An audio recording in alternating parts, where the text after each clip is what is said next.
Hi, Mark here from the Tangibound Podcast Network and host of the flagship show, the Tangibound Podcast. Did you know that we over at Tangibound are always looking for amazing podcasts to promote? And did you also know that we are also proud nerds and geeks of everything from movies, music, gaming, TV shows, and comic books to wrestling, MMA, soccer, and football? Whatever you can nerd or geek out about, we've got it. And if you're interested, we can help you find it. And if you're a show looking for a place to call home, we've got you covered. Side effects may include upset stomach, dizziness, tumors, shakes, and in some rare cases, death from excessive laughter. Though to be fair, it's only sometimes.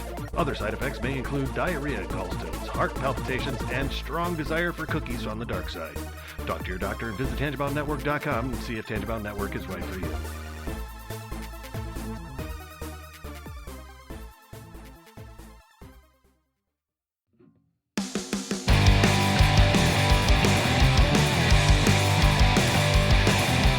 Life sucks to the last drop. Are you gonna blow your head off? Take good aim and don't forget to duck. Life sucks every Monday and all the way to Sunday, but I wouldn't have it any other way. I don't care how you're doing, what's up or how's it hanging. I'd like to buy this world one last drink. Life sucks all of the time, so stick it up your sunshine, and then you'll see the clouds every day. And then you'll see the clouds every day. And then you'll see the clouds every day.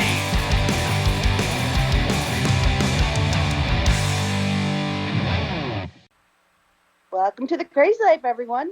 My name's Jen. I am your hostess tonight, and with me we have Brian and Hanno. Yay! Wow, what an awesome welcome back. Yeah. Oh It's my only goodness, we missed you. I'm looking up right now when I was last on. It was just a month ago. So Yeah, it wasn't that long ago. It's Oh, funny it's not because that it sounds like a long time, but It when feels like forever. when Yeah. we're doing 2 a month, it just works out differently, but it still feels like forever. Yes, it does.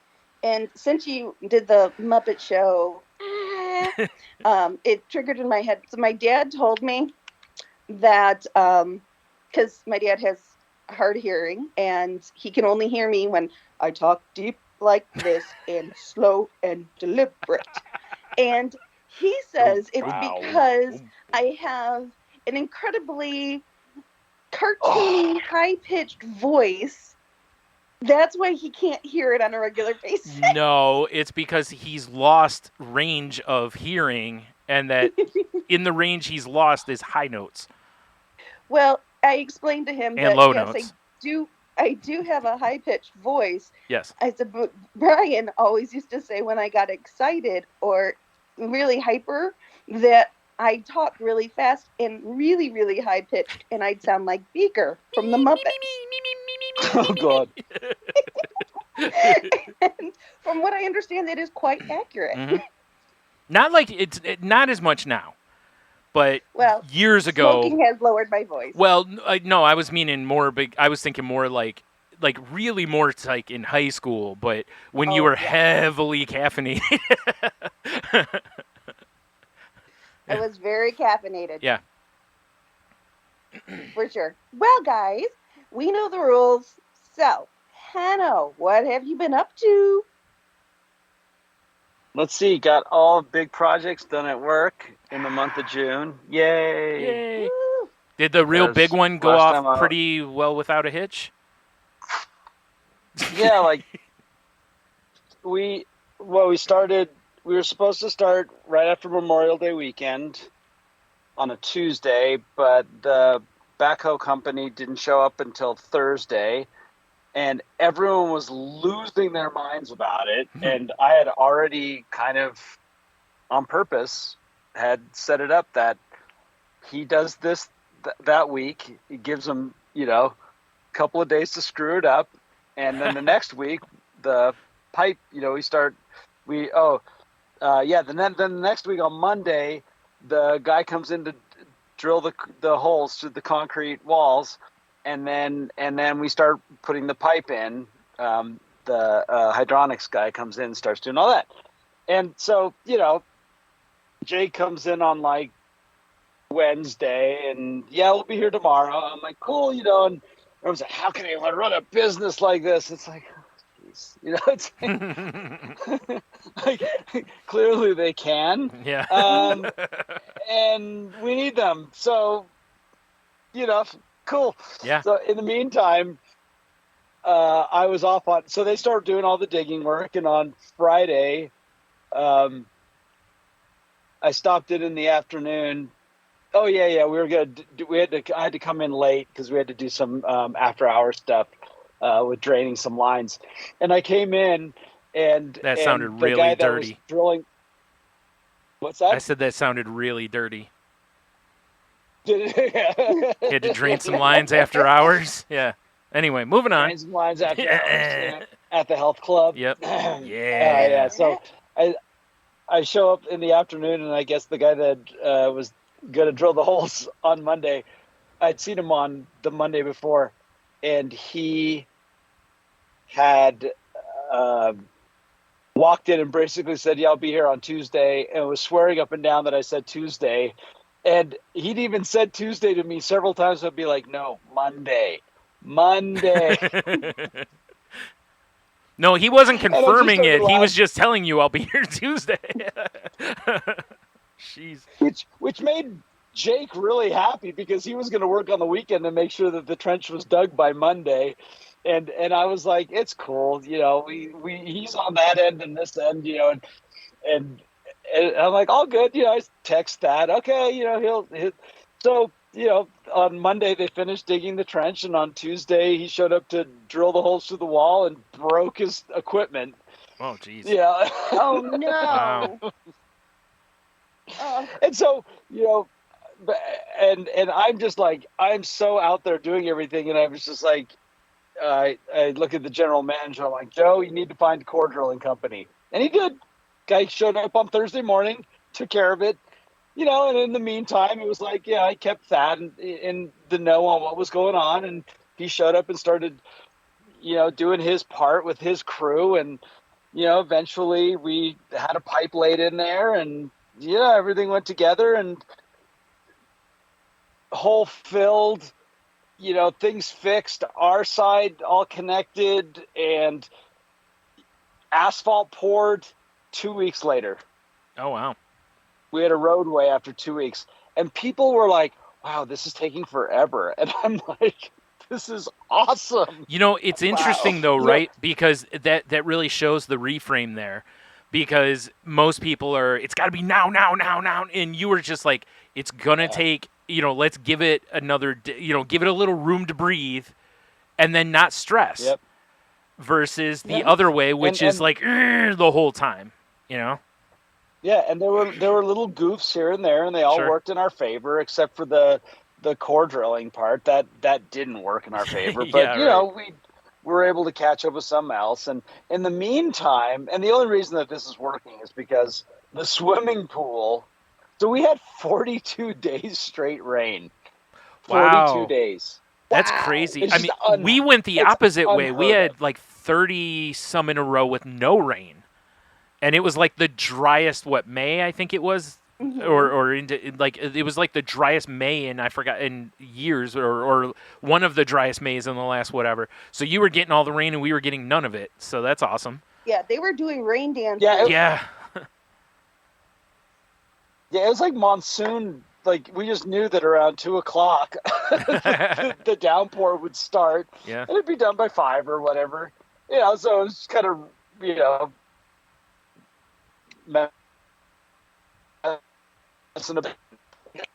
humidifier. I didn't even put water in it for at least a month. Yeah, it was nuts. So they're replastering the swimming pool, the hot tub, and resurfacing all the pool decks, which are concrete, and putting in all this drainage stuff. But all of the concrete work, oh geez, there's certain things you just can't do if it's going to rain. Yeah. And then they did some major concrete work that had to cure. Well, our dry climate concrete will cure in like 3 weeks. Oh no, now you got to go a month. I mean, man, yeah. the GM of Energy, the health club, was just losing his mind. I bet. But it was a huge buffer for us because the pool is a giant draw. I mean, just a giant draw. And so there were less people, and we were able to just kind of do our thing. And it'd be funny when on the days that we were in the middle of it, they'd all of a sudden call us and be like, hey, can you come? I'm like, no. Like, are you kidding? Like, no. Go find somebody else. Yeah. Be like, we're busy. Yeah. Do you not realize we're laying road here? I mean, Yeah.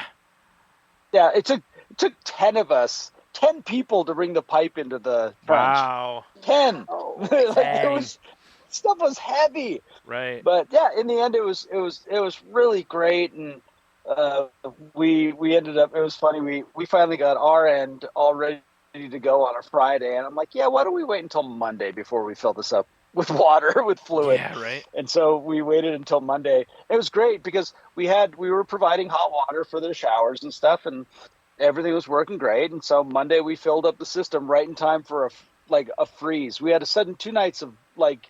We dropped into the 30s again. Oh wow. It was so weird. Yeah, our weather was just so bizarre. But yeah, and then slowly get caught up, and it was like, okay, asphalt done, okay, concrete curb, find just the right guy for that, and everything's worked out great. And then they finally get the pool plastered. They start filling up the pool, and they get the pool and the spa filled up. And it was last week, and I was walking by on a Sunday, and I'm like, the hot tub color looks funny. And I know they're brand new pool plaster. It's the same color, so the colors should be pretty much the same. And I'm like, that looks funny. I show up on Monday, and someone said, oh yeah, it smells like there's glycol out there.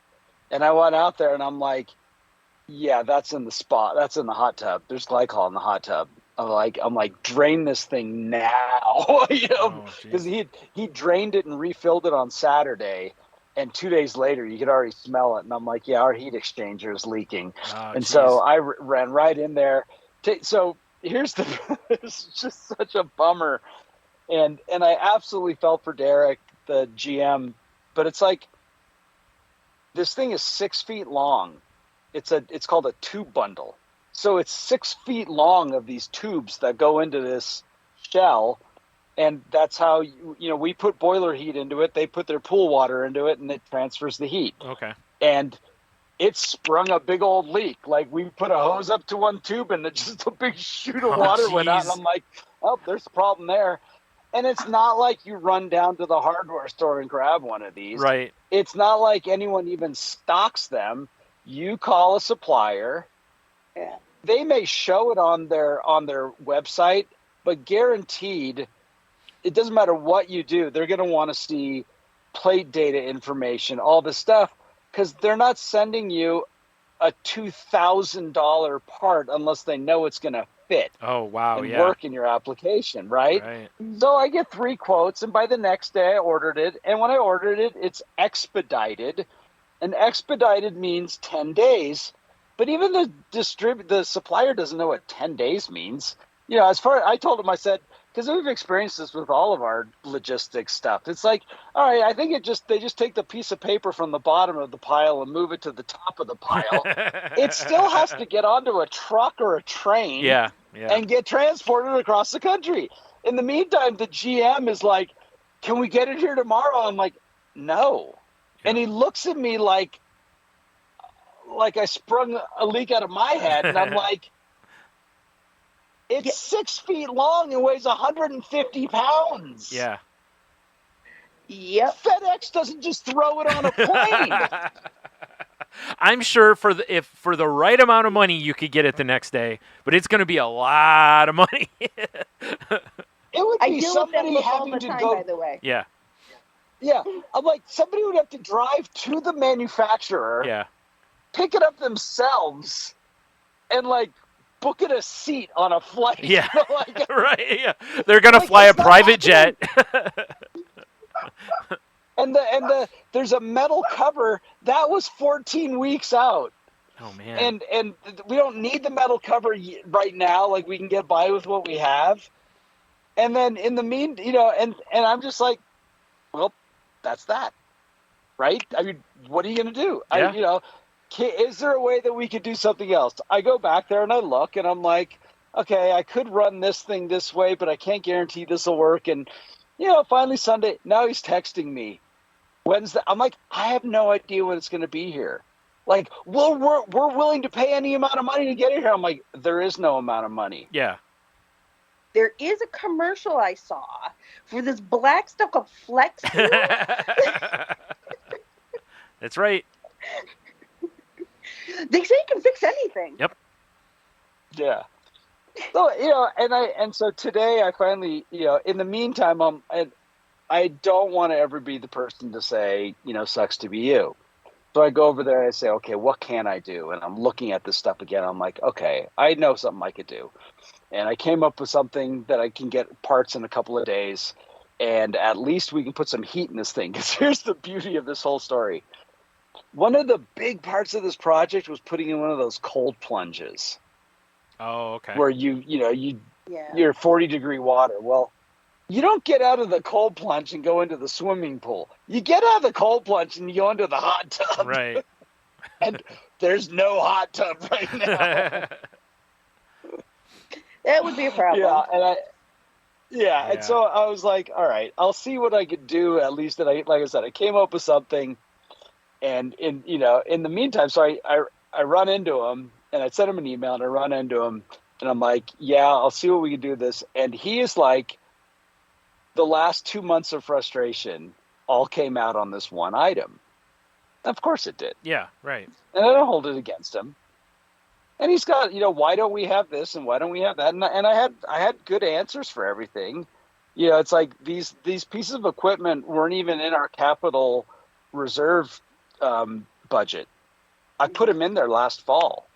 Like, I don't understand why no one ever put them in there, but at least I had the answers. And I said, and I turned around, I said, your help will be greatly appreciated this year during the finance committee meeting when I ask for the budget to have backups of this stuff, because he has backups of all their pool equipment. And some of these pool pumps are $6,000 to $7,000. Oh, wow. And it's sitting just on the floor. So I said, this part I bought is, whatever, it's going to be $3,000. Why don't we have one? Yeah. Yeah. Good question. And it's been, for me, this last month has been, as far as my work goes, has been a lot of luck and a lot of serious gratitude. At one point, I said, bleep my former facilities manager while we were there at 7 at night, reconnecting some pipes. And I said it because they would not get rid of him because they thought he was so important to keeping the facility running that they put the physical operation of the property over the people he was abusing. Oh, yeah.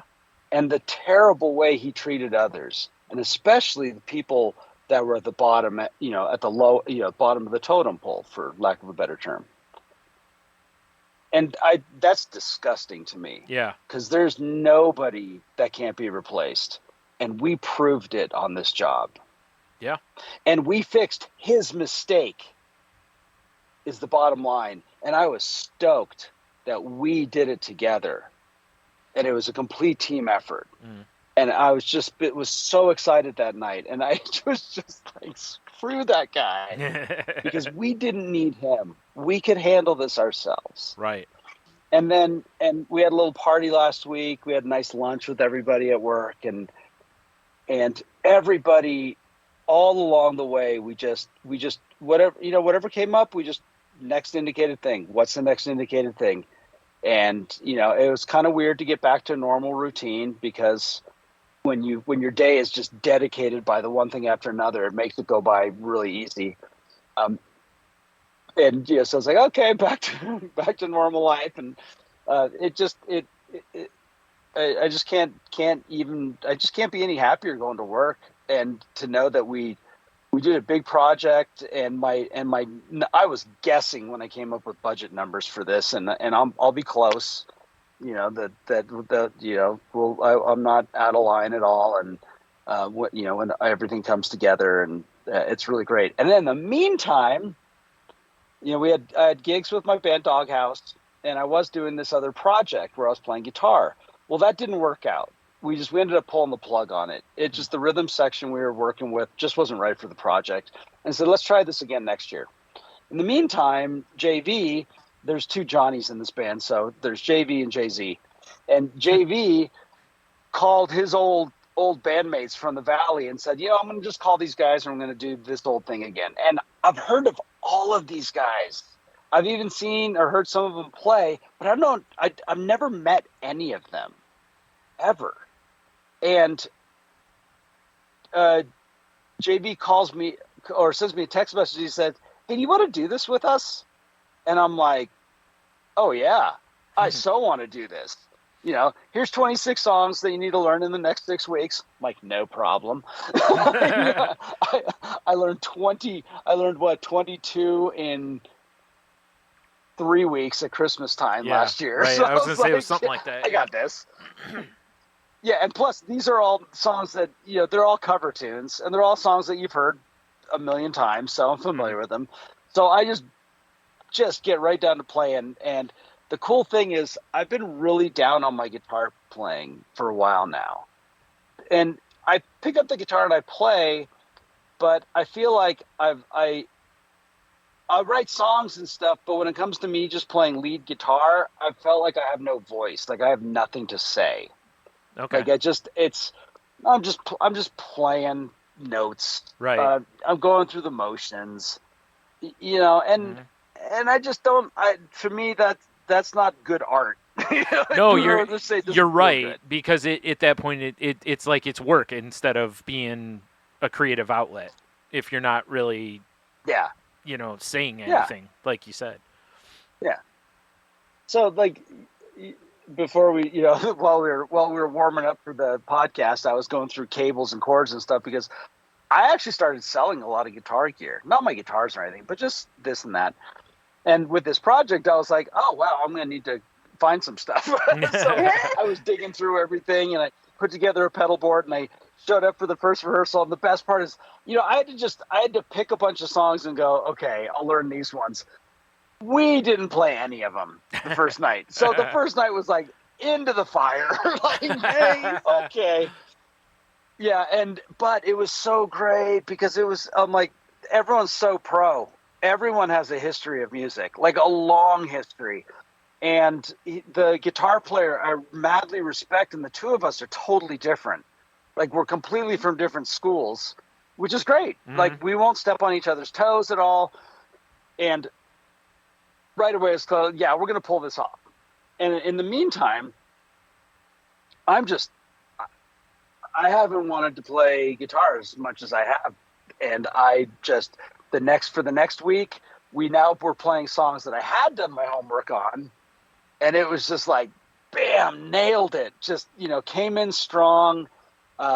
Finding great equilibrium with the other guitar player, which is always you never know how that's going to work out. Right. Egos and all that. He and I were like coming up with cool stuff. But the cool thing happened was we were playing a Tom Petty song, and it has a very distinctive guitar melody that starts right in the beginning of the song. And I'm like, and this is one I hadn't practiced yet. And he starts kind of noodling to kind of find it, and I just played it. I heard it in my head, and my fingers went exactly where they needed to be. Nice. Awesome. And that is something that I haven't been able, it's something that I've always wanted to be better at, and it was there for me. And it's because I was putting in a ton of work. Actually, the funny part about this is this happened because I spent a day basically playing along with Jerry Garcia of the Grateful Dead. Oh, okay. And I respect Jerry Garcia. Never been a big fan. Yeah. But in the process, holy wow, that man was a monster on guitar. And it's so great to reach into like a source that I would have never have thought of, and it's and it's paying me back. Yeah, that's cool. Yeah. By having an open mind, by being willing, by taking some chances, and doing the work. Wow, this sounds familiar. Sounds like recovery, doesn't it? Yeah, it does. Yes, it does. And boy, it felt good. And there were a couple that I got to. This is the best. There's a Neil Young song that we're playing. There's another guy that I have a love-hate relationship with him. Right. He's can be brilliant, but other stuff and unfortunately we're playing one of the songs that he played a lot with Crazy Horse. And that is a band that it's just noise as far as I'm concerned. And I even wrote on my cheat notes, I'm like, long bleeping solo. And then again, another long bleeping solo. But when we got to it, I was like on fire. I'm like, I can't believe it's a Neil Young song. And there were actually things that I wanted to play coming in my head, and I couldn't quite play them, but they were popping up I was hearing a voice again. Yeah. And then my next Doghouse gig, it happened on my bass. And I got into a part where we can be real freeform, and I was hearing ideas coming through, and some I could pull off, and others I was like, oh no, I'll have to figure that out. And it's unfortunately the last few days I just been a little burnt out and tired, and I haven't gotten back to it. But I got all day tomorrow, and that's what I'm doing. All day tomorrow is back into guitar again. We're going to rehearse again on Wednesday night, and I mean, you can clearly hear it. I am so stoked right now. That's awesome. That's amazing. There's nothing, and I know this is something Jen's always geeked about, and I do too, especially after her kind of pointing it out to me, is like I'm a nerd for the creative process. And nothing gets me going more than someone talking about how they found their inspiration, why they think the way they do, all this kind of stuff. And I know Jen loves seeing people when they find, like, whatever it is that they're a geek about and they're in their element, So I know both of us listening to you, like you said, you can see it on your face. Well, not anyone listening, but we can see it on your face. And just the way you're talking, the enthusiasm and the energy. And there's nothing more awesome to me than seeing someone, for lack of a better term, pushing through a creative block or a void kind of a situation, because I know firsthand how frustrating it is, and anybody who's ever done anything creatively has probably run into this wall. And when you find the door finally, it is so freeing and so amazing to, oh yeah, that's why I love doing this. That's, all those kind of feelings come rushing in. And, it reminds you, like, you'll hear athletes talk about something will happen and they'll be like, yeah, it was, reminded me of when I was a kid just playing in the yard or whatever, like, just playing football on the playground. That's it. Sitting in the woodshed and getting some work done. Yeah. Yeah. I am 100% a passion junkie. And honestly, if someone wants to get me to, or wants me to try something different or outside my comfort zone, all they have to tell me is why they love it, like they do, and I'm there. It's like, I don't even care what it is. You want to. Yeah, it's like, I want to feel that passion too. If you're that passionate about it, I want to see what you see. Yeah. Help me see and help me experience what you experience. If nothing else, you're like, am I missing out on something? Like, what's going, like, what's going on here? It's like, are cooking crickets really that freaking amazing? Okay, let's see. Let's try it. I don't think so, but maybe I'm wrong. Maybe. The fun part about it for me is it comes back to the same lessons that I've learned over and over again. And that is that sometimes you just need to go back to the beginning. Yeah. And it's what I did. saw that, or it was probably a podcast, and they were talking about where creativity happens, and they were specifically mentioning like Michael Jordan and how he didn't just play like that. No, he watched somebody, he took a little bit of this, he took a little bit of that, he took a little bit of this, and his brilliance is how he combined it all together. Yeah. And for me, I can't just sit down and be like, okay, I'm suddenly creative. You know, no, it was like I have to. I've whatever I had in me was not enough. Right. So I need to go back to school. I need to break it back down to the basics again. Mm-hmm. And that's how, like, that's why I relate this to recovery, is because when I first got sober, I had a friend of mine who is deep into Buddhist Dharma, and she gave me some stuff, and I read it, and I went, this is too advanced for me right now. I loved what it had to say, but it was way too advanced for me. Yeah. Like, I need it really simple right now. I run into that quite a bit with Buddhist stuff. Tell me. I keep finding and having people send me Buddhist stuff, and a lot of it is like advanced level, and I'm like, no, I'm entry. Like, I need it dumbed down a little further. This is graduate school. Yeah. I need to do elementary school first, and it was the right thing to do. Like, I get the gist, but it's not going to really hit me. Thing. Yeah, exactly. And I needed to do the same thing again, which is I needed to copy somebody. Yeah. Because that's what we do when we it start. It totally copy is. Somebody. 100%. We find something. I go, how did he do this? So I copied it. I'm not going to do it exact. I'm now going to find the flavors in it that I enjoy, and try to, make it my own, and pick a little bit here, a little bit there, and that really is, I think, for me, that's how my recovery unfolded as well. I needed to go and do it by the book. And I just needed to, and anybody that ever questioned me or even just said, oh, you don't need to do, and it's like, no, I'm going to just do it by the book. Yeah. And I'm going to go along, and I'm going to listen to what they have to tell me, and I'm going to have faith that this is the right thing to do. And then at some point, when it does become appropriate that I split off a little or find my own little this, then I'll do that. Yep. And then you'll make some mistakes, and you'll go, oh no, you know what? I got to go back to doing it this way again. That's literally how you find the style. What happened.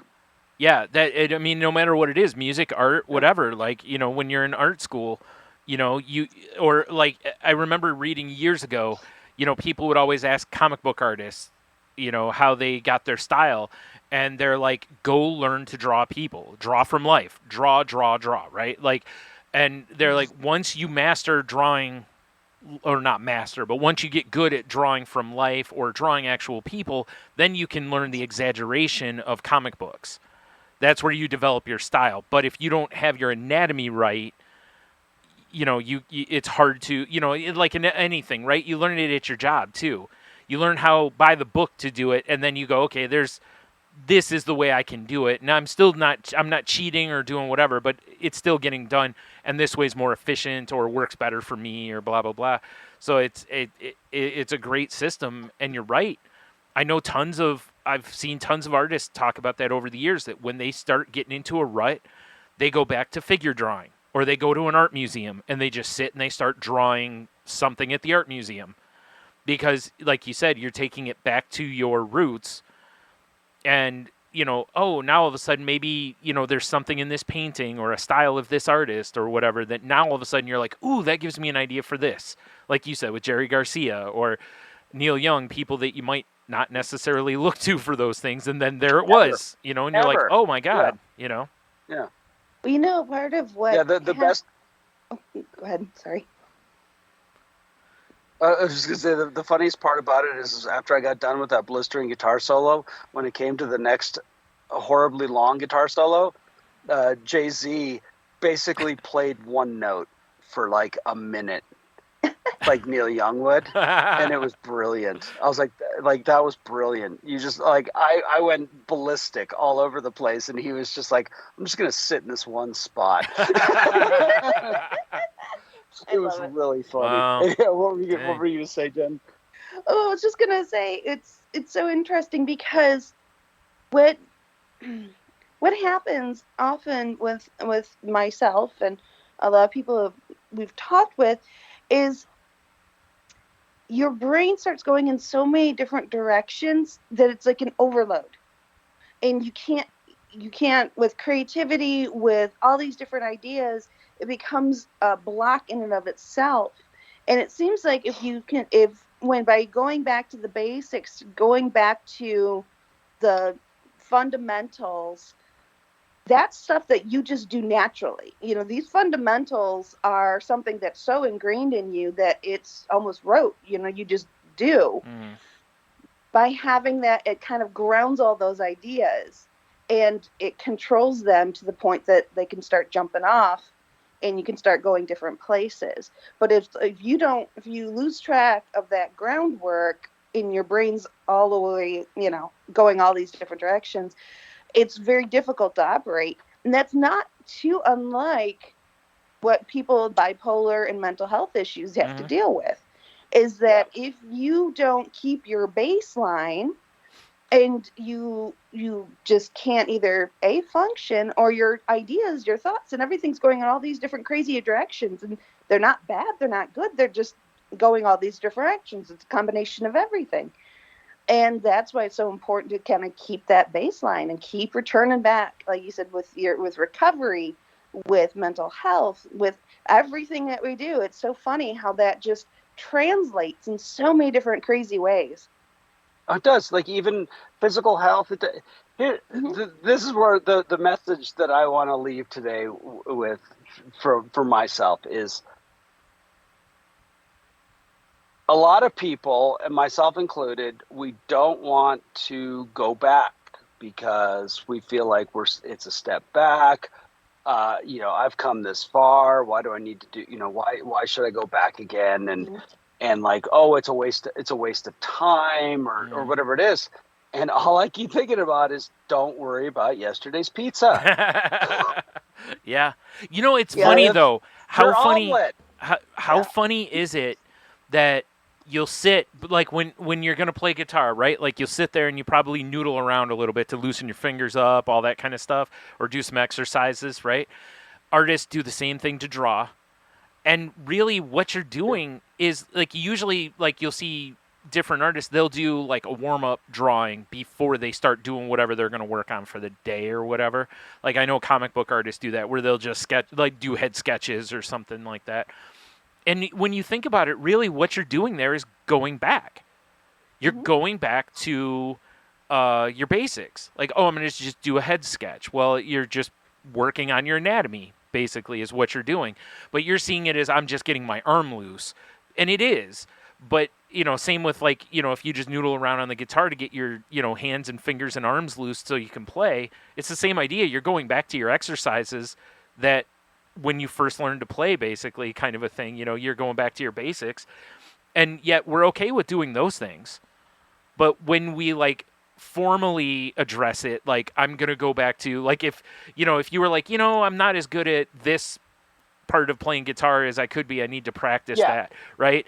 Or if I was like, I don't draw trees as well as I should, and I go back to drawing trees, it feels like you said, it feels like you're taking a step back, but you're not. Yeah. You're actually growing your talent at that point. You are. Yeah. Yeah.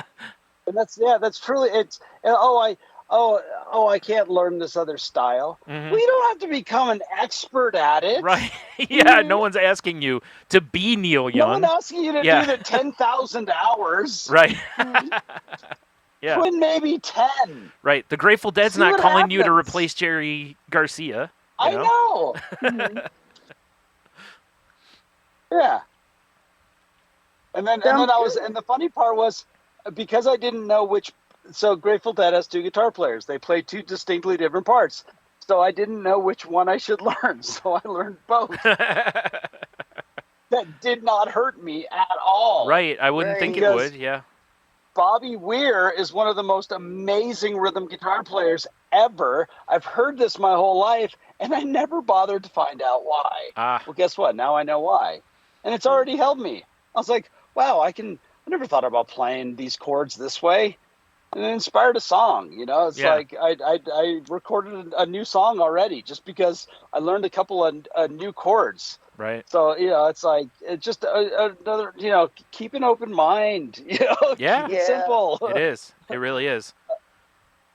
Like you Yeah. said, especially when And, you look at it from the window of, no one's asking you to be an expert in it. It's, like I sitting through my art history classes, there's a lot of it that I'm like, oh God, this is so boring. Like, because I'm not engaged with that yeah. artist at all, and, you know, now I look back at it and go, maybe you could have engaged a little bit just to make sure you weren't missing out on something pretty amazing.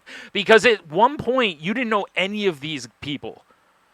I didn't know who J.C. Leyendecker was. Yeah. I didn't know who Alphonse Musha was. Like there's all these artists. I had no clue who they were. And now I'm like, oh my God, they're, I can't get enough. Or, at some point in your life, you're introduced to Van Gogh or Rembrandt or whoever. And you're like, what is this? Because I'm used to just looking at, my terrible drawings of me and my family outside of our 2-dimensional house, So it is interesting how we do that. And then same with music. You listen to the same channels and then the same songs. And meanwhile, there's constantly more music coming out. We can't listen to all of it or see all the art. But, why ignore it or go out of your way to not see these things? It just seems crazy. Yeah. So, Brian, why don't we hit on you for a little bit? Okay. What's going on in your world? Well, we talked about this in the pre-show, the warm-up, about how, Twitter's been kind of a hot mess, more so the last few days than anything. And I've seen a lot of people kind of go through some, like literally watching something that and I don't want to say a loved one, but watching something you have, affection for die, basically. And again, not necessarily a living thing, but just something you really love, And it's like I told you guys, it's like back when I started on Twitter, I joined it for 2 reasons. One, I hated Facebook with a passion. And 2, which I still do, but and 2, it gave me a good place because it was text-based that I could just go put the thoughts that were in my head and kind of make fun of my own depression and all that kind of stuff. And I started talking with a lot of people on there, and I've made friends with people on Twitter that I've talked with for years now, like 13, 14 years I've talked to some of these people, And to think that could be, on its, final breaths or whatever really stinks, because I remember it being such a positive thing for me, and then to see it kind of sink into negativity is really stunk.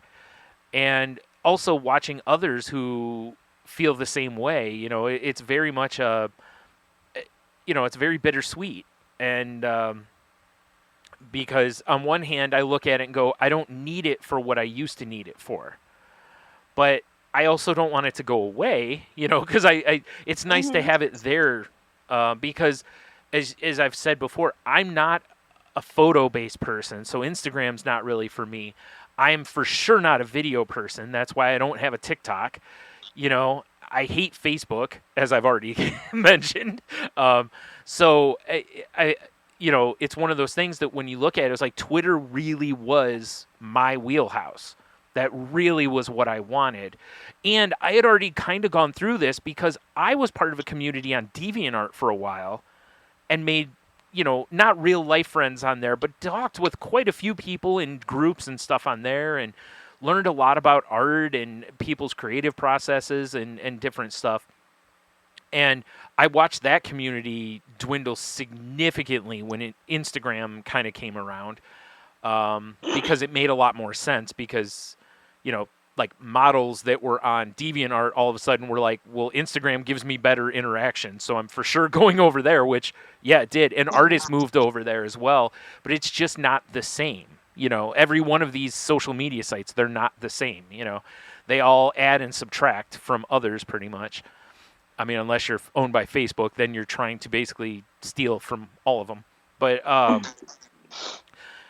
and, so it's just been kind of weird watching the last few days and seeing some of that, because I see so many people that are just like, hoping and hoping that this doesn't go away. And I know this sounds really silly because it's a social media site, but it's become way more than that. In that, also our generation, we've been through so many. We were through message boards, we went through AIM, we went through AOL Messenger, we went through MySpace and Facebook, and now Twitter. It's like we've been on LiveJournal. We've been on and burnt out pretty much every social media that's been the big one. So it's weird when you feel like, oh, it might be time to really move to a different platform, because like for a lot of us, there doesn't feel like there is that platform on any of these other sites. So, it's been a real interesting kind of, it's been melancholy. I don't know why I said bittersweet before. I meant melancholy. Like looking back and at it, because, looking at what it was for me, looking at what it is for me. And much like this podcast, it's interesting to look back and see how different I am from minute one till now of doing this, so that's been a kind of a interesting couple days for me on that. I've been, I've had a couple, rough situations in life as, my one sister went through a pretty significant surgery, and she's come through it. She's doing better. But basically no more came out of it. And while she was in the hospital, was told that she has cancer. And I didn't tell you. Oh my God! I thought I told you, Jen. I'm so sorry. No. I thought I told you already. Sorry. Oh my God. It's been a blur to me. Yeah. So it's not a big spot. It's not aggressive. They very much feel like it's very curable. But she's very weak from her surgery. So now she's got to get strength in order to. She's got to get strength to have another surgery. And I don't know if there'll be any other treatment with it or not, and no matter what, that's going to significantly weaken her again. And it's just, it's killing all of us as well, because, it's our sister, or, my mom's daughter, it's whatever. It's just a, You have a very tight family. Yeah. And up to this point, I think this is probably the biggest of the issues that has come up within my siblings. I mean, my brother a few years ago had open heart surgery, so it's. Oh, there you go. We're hitting that age to where, No, all of us. No. I mean, all of us collectively are. I know. Unfortunately, and I got a brother-in-law that just can't seem to quit hurting himself. Like he hurt his one foot and then hurt his other foot. No more got the walking boot thing off of that foot and fell and dislocated his shoulder. And, oh my god! And it looks like I don't know if he had to see a doctor, so he might have to have, like labrum surgery or something like that. That's, I mean, it's still surgery, but that in the grand scheme is. Mm-hmm. But anyway, so it's just, and this, Jen, from knowing me as long as you have, is that we roll with this stuff. Because we've seen a lot. There's been a lot of this through my family. So we all, as soon as this happens, it's, Avengers Assemble. And, everybody does. My other sisters really been stepping up and helping out, doing things like taking her to doctor's appointments and just doing all sorts of stuff. And, I cooked her some stuff and we took it over to her and visited with her for a while and whatever. And I'll tell you, I've seen a parent in a state that you go, whoa, and you see the mortality. This is the first time I've seen a sibling in that same situation. And it shook me. It shook me good. Because I'm sort of close with this one. So, this is the one that lived here with us for a while. So it shook me pretty good. But she'll get through it. We all know. I mean, she's stubborn as... Whoa, almost said something I shouldn't say. She's stubborn as heck. And, like I said, this is what, we're used to this. We roll through this. So it'll be all right. But it's still worrying. Even no matter how much positivity you throw at it, it's a big deal. Even if it's a minor case of cancer, it's a big deal, So, and then, I've had a couple people I know where their families have been dealing with stuff, and, like I take that stuff on too, because I hate it when other people suffer, and seeing that on top of the other, and I reached a point to where I was like, I gotta pull back. And I've like this last week, Jen asked me if I wanted to go to trivia, and I was, all last week I had this. I mean, since last Tuesday, today's the first day I haven't had a migraine. Wow. Last night I got one so bad that, I mean, my eyes were watering. I was almost crying. It hurt so bad because it was one of the ones that I get right inside, right in between my eye and my nose. And it just feels like someone is stabbing me right there. A lot of fun. I took one of my pills, and it did nothing. It didn't even touch it. And I was like, well, I know I can take 2 of these, but that's it. Like, you're not supposed to take more than 2 in 24 hours. So I waited and waited because I'm like, I don't want to burn it, because if I burn the second one, that's it, And I had to take a second one. And I'll tell you what, that pain was probably up in the, 8 range out of 10, maybe maybe a 9. It was really bad. It was one of the worst ones I've had in a long, long time. And that second pill probably dropped it 1 number. It still almost did. And I was like, man, 2 of these is almost, and I'm like, oh, I hope this goes away. And I got my cold pack out of the freezer and put that on, and, just laid in the dark room. And a few hours later, it, I don't know if it was the medicine or whatever it was, but it lessened up on me. And when I woke up today, it was gone. Thank goodness. Because sometimes those last for a couple days, and it's brutal.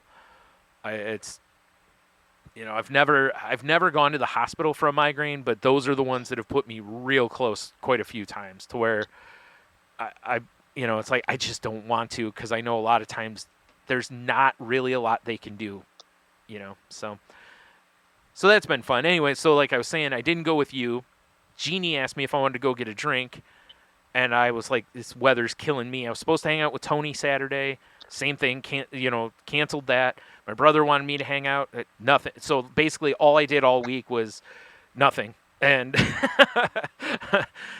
because my head was just killing me so bad. And also, this just the stuff in my head. It's funny. I talked a few weeks ago, Jen. You remember, it's about my medicine and how I haven't hit the test kind of thing. And boy, for sure that gave me a real test, because negative talk really wanted to play in my head, and I think I did a pretty good job of keeping it at bay.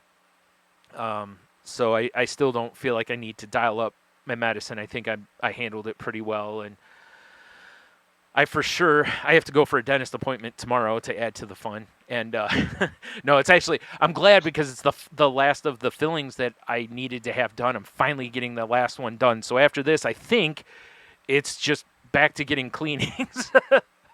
But I need to make a therapy appointment, and because I missed my last one, and I for sure could use it.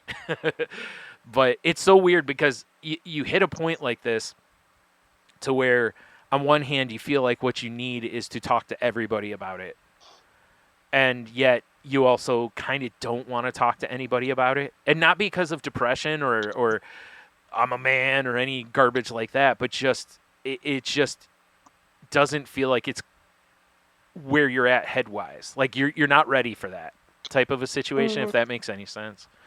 So that's kind of where I've been.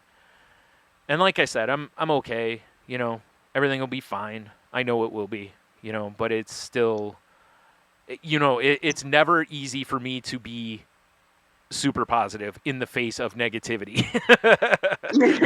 That is not a strength of, it's a growing trait of mine, but it is not a strength of mine. I have to keep going back and working on it, so yeah, I don't remember. There was something else I was going to talk about. Oh no, never mind. I was going to put that up. Anyway, so yeah, I think that's enough for me. All right. Oh, yes, hugs and love to your family, of Yeah. course. Anything I can do, let me know. Right. Um, Thank you. You're welcome. Still mad at you. Keep me informed. I swear I meant to text you about that and I totally forgot. I thought I Sure. did. Out of the relationship, out of mind. I get it. That's right. You out. You're out. Yeah. Oh, goodness.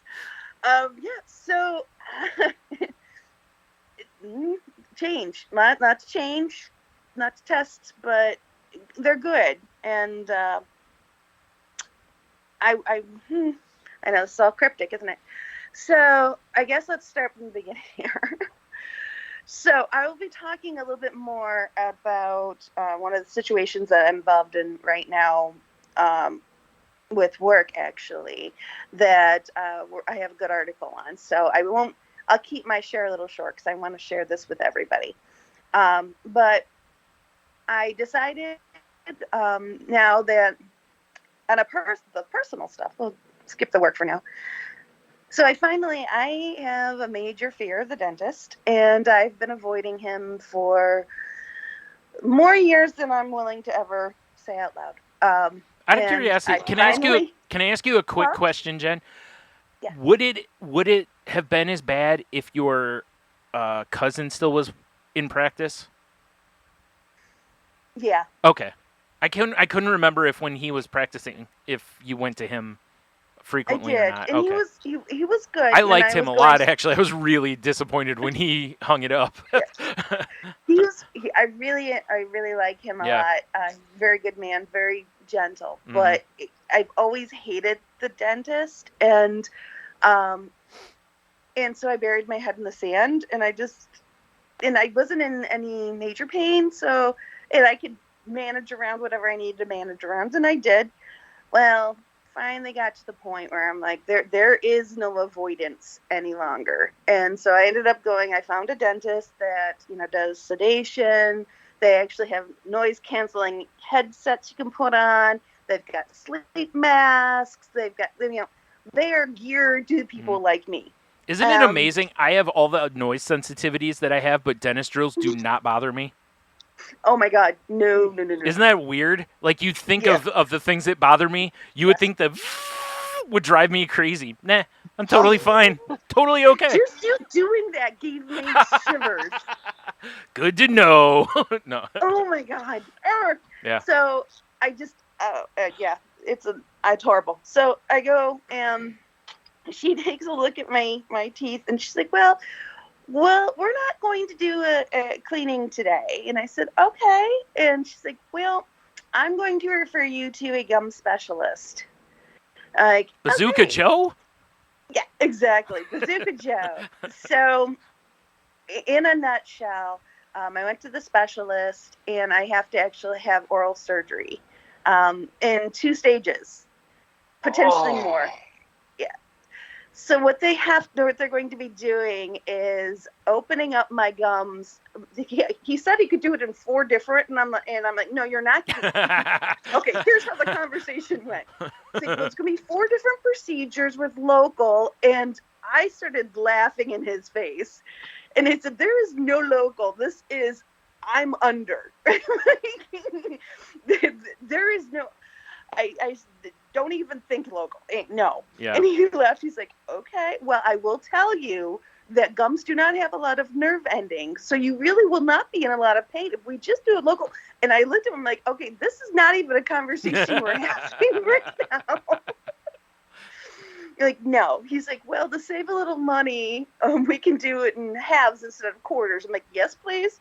So we're doing it in halves. He's going to do the upper and the lower on one side at the same time. He's going to open up the gum line and do a deep cleaning of all of the surfaces underneath my gums. Mm-hmm. Then he looks like he's going to have to do at least 1, if not 2, bone grafts. And maybe an extraction on either side. Dang. Or you get like a metal jaw, like Trap Jaw from He-Man. That'd be pretty cool. Yeah. The good news, I have 3 teeth in the front. That's that all I they're thought- keeping. Oh, no. Yeah. These 3 in front, I thought for sure they were going to have to go. Yeah. And he's like, nah, those 3 I think we can save. Those things, they should be fine. I'm like, oh, but the 2 in the back that may have to do an extraction on, yeah, they've never given me any issues. He's like, oh yeah, they need to go. That's funny. He's like, I'll Yeah. try to save them, but they need to go. It's weird how they are. Like, Wow. sometimes the teeth don't, they, like, you know, I had a wisdom tooth that was like that. Like, they looked at it and they're like, why haven't you had this removed? I'm like, I don't know. It's not bothering me. And they're like, it's terrible. I was like, oh, okay. In general, Yeah. they don't really bother. I don't have a lot of heat sensitivity. I don't have a lot of cold sensitivities. Mhm. I don't have hardly any pain. So it's like, it's not like You've been fortunate in that fact, yeah. Yeah, I've been very fortunate. You are correct in that. So yeah, so I get to do that. So in 2 weeks, because he does surgeries on Tuesday, and next Tuesday is my birthday, and I will not be having the surgery on my birthday. Oh, come on. What better gift to give yourself than not being able to use your Exactly. face? So before insurance or anything like that, would you like to take a guess at how much each surgery would be? Oh, man, I don't even know. I haven't had to have a surgery like that, so I don't even have a guess on it. So each half would be $8,000. Wow, that would have been. I was gonna guess 5, so I figured I was gonna be low, but damn. Whoa. But because I'm still on my current husband, I guess, we've been separated for a year and a half. Everyone knows the whole story's here. $79.95. Yeah. $5 So off. since I'm still on his insurance, because technically we're still married, it is going to be $1,300 each surgery out of pocket. Wow, that is quite a bit off. Wow. Yeah. So thank Man. you, FCA. Man. Because I guarantee you the insurance that I'm currently working, it would be significantly more than that. Yeah, So, probably. Yeah. Wow. So yeah, so I kind of lucked out on I think my that. insurance would just have me have the jaw removed. Probably. So I'm pretty sure that's what the state insurance does. But he told me, he's like, we're getting you stabilized, and once we have you stabilized, we'll work on a plan of keeping you stabilized. He's like, because you're 45, your teeth should not be like this. Dang. I said, okay. Wow. So Yeah. yeah, so that's gonna be fun. Did you And I get asked him how much time I'm gonna have to take off of work Yeah. and stuff, and he's like, well, the day of, he's like, because since you're being put out, I'm like, yes, I am. Completely. He's like, got it, completely. He's like, you will have to have someone drive you and pick you up, Right. which no problem, Mom will do. Yeah. And so no work obviously on the day of surgery, but the following days, he's like, it's going to be up to you.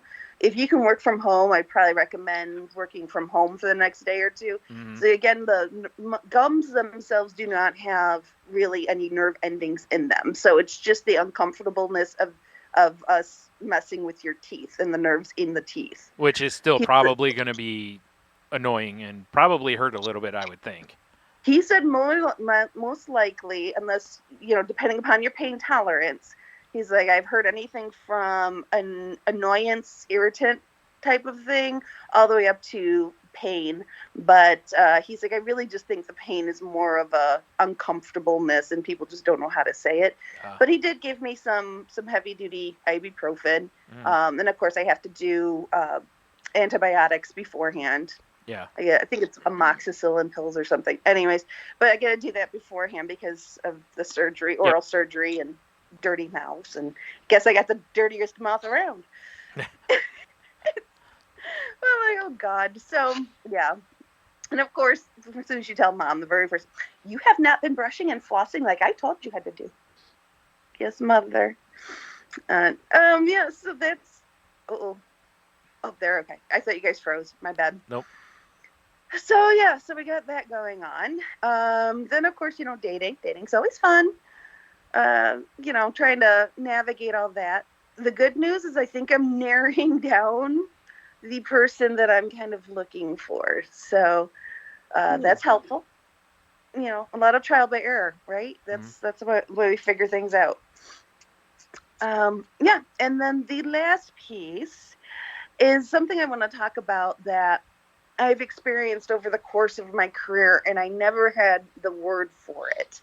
And I read something the other day, and it just clicked in my head, and I finally have the actual word for it, and that is work gaslighting. And it's something I never thought about, because I've heard of gaslighting before in a relationship atmosphere, traditionally not a healthy relationship, where one person, what gaslighting is, and Okay. I'm actually going to get you the official here. Okay, I was going to look it up if you didn't have it, just for clarity. All right, so I have an article, and the article is from betterup.com, is What is Gaslighting at Work? 6 Signs of Gaslighting and How to Deal. So, all right. To stand up to gaslighting in the workplace, we need to clearly define what it is. Gaslighting is one of those terms that seems to be thrown around a lot. Many people mistake gaslighting for other forms of psychological aggression and abuse, such as bullying and exclusion. So what is gaslighting? At its core, gaslighting is a form of psychological manipulation.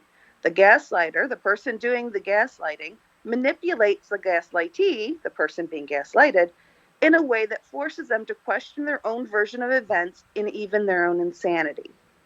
An example of gaslighting in a relationship might be a husband who frequently requests specific dinner items, then pretends to be confused when his partner makes those meals, and claims to have never requested it or even be familiar with it.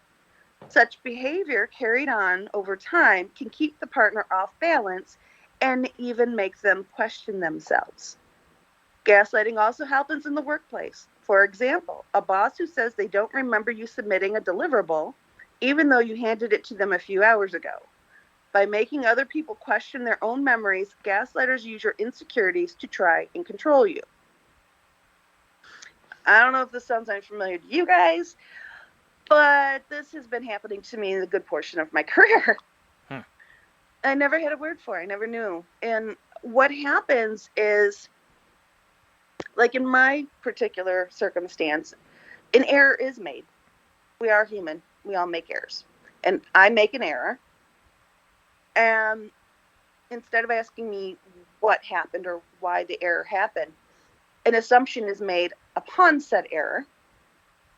And then I get corrected upon that assumption and told this is what I did wrong.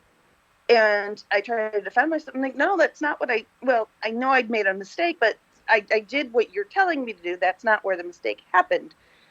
And then I get the response back, well, you shouldn't have made the mistake. I'm like, well, I get that, and I'm trying to defend myself.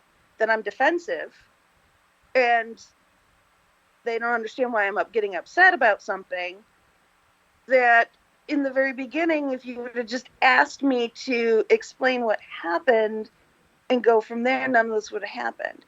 So it's this constant putting you on defense, putting you, making you feel like you've missed some big piece that wasn't told to you or didn't exist.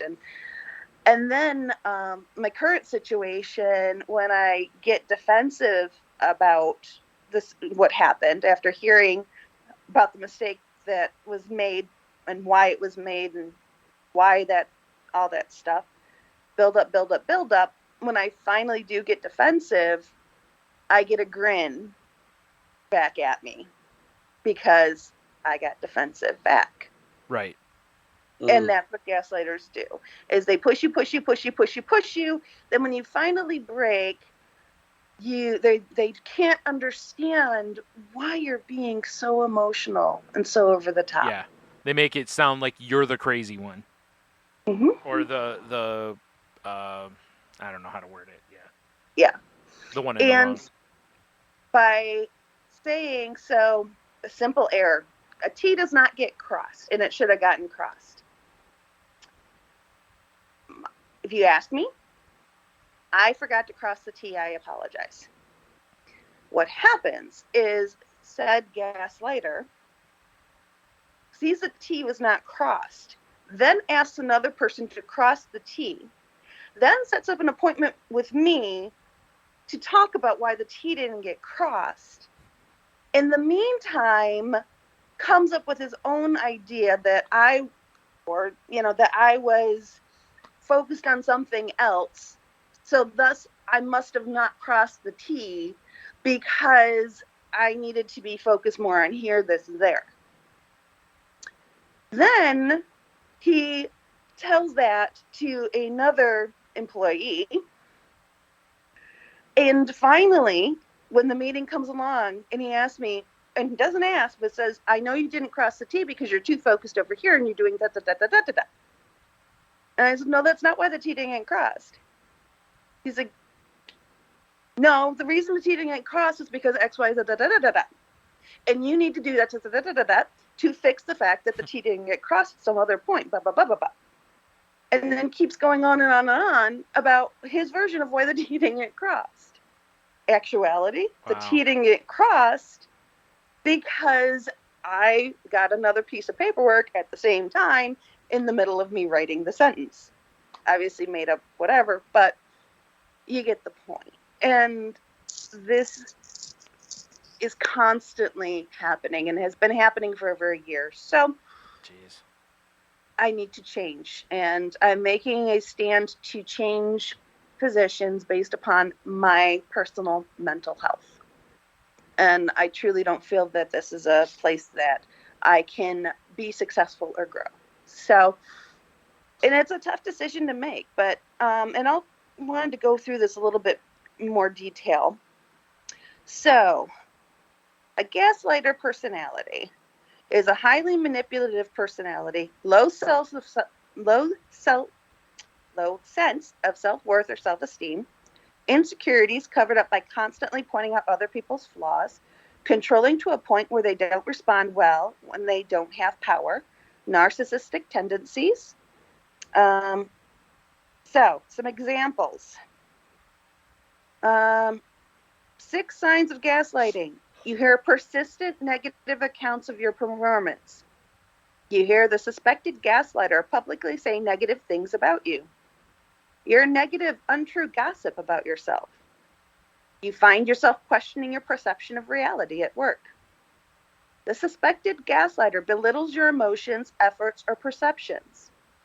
You're excluded from meetings or events relevant or required to your job. I don't know. What do you guys think? I've been talking a lot. Any comments? I'm lucky that no one ever tries this garbage on me. I feel like this is probably, maybe I'm wrong, but I feel like this is probably something that women experience way more than men. I would think so, yeah. Like significantly more than men. Because, I don't think I've really had anyone pull it on me, or if so, I can't think of that scenario. I mean, I've had people, where you're like, oh, this is the way it was, and they're like, oh no, you're misremembering or whatever, but not in a like repeated fashion. It's more of just a disagreement on how each person remembers it. Typically, a correction session starts with, this is what you did wrong. This is why you did it wrong. And we're going to go over why you did it wrong again. Yeah. This is what you're going to do to correct it. Again, this is why you did it wrong. And I don't understand why you're getting so defensive because this is what you did wrong. Yeah. And the entire time I'm going, but no, that's not what happened. And it doesn't matter. No matter what I say, no matter what I do, it doesn't matter, because once they've made up their mind, and then they tell their story of what happened to other people, essentially ruining my reputation, Yeah. ruining everyone else's faith in my work. Mm-hmm. Yeah. It's interesting. Like, I had heard the term gaslight or gaslighting for a long time, and I didn't I was with my mom and my brother one time, and my brother was setting up a scenario, and I was like, oh wow, that'd be a crazy trick to play on somebody, and he goes, oh, it's actually a movie. Like, there's a movie from the one most people would be familiar with is from this is gonna sound funny, is from 1944. Wow. Yeah, and the synopsis, but it's a remake of an English movie. But the Okay. American one has Charles Boyer and Ingrid Bergman in it. And the synopsis on IMDb is 10 years after her aunt was murdered in their London home, a woman returns from Italy in the 1880s to resume residence with her new husband. His obsessive interest in the home rises from a secret that may require driving his wife insane. And from the way my brother makes it sound is that literally things keep happening to the woman, and the guy keeps telling her, no, they didn't. So she goes crazy, basically, along the way. Sorry, spoiler alert. I know it's pretty recent. But if anybody wants to watch it, apparently you can watch it on Amazon and Paramount Plus or MGM Plus if you have that. But he made a comment that it's a really interesting movie, and I was like, geez, I thought gaslighting was a newer term, and it's for sure not. Well, it's a very old-fashioned behavior system. Yes. And you're right, it does happen more to women than it does to men, strictly because of the social structure of men and women and how we're raised and all that stuff. But it's much easier on people who happen to have mental health where they doubt themselves a lot. Yeah. So people with bipolar, people with anxiety issues and things like that, it's very easy for them. It doesn't take a strong gaslighter to really mess with them, basically. Yeah. And to get them. And then some of the side effects of being gaslit. Up here, sorry. Let's see.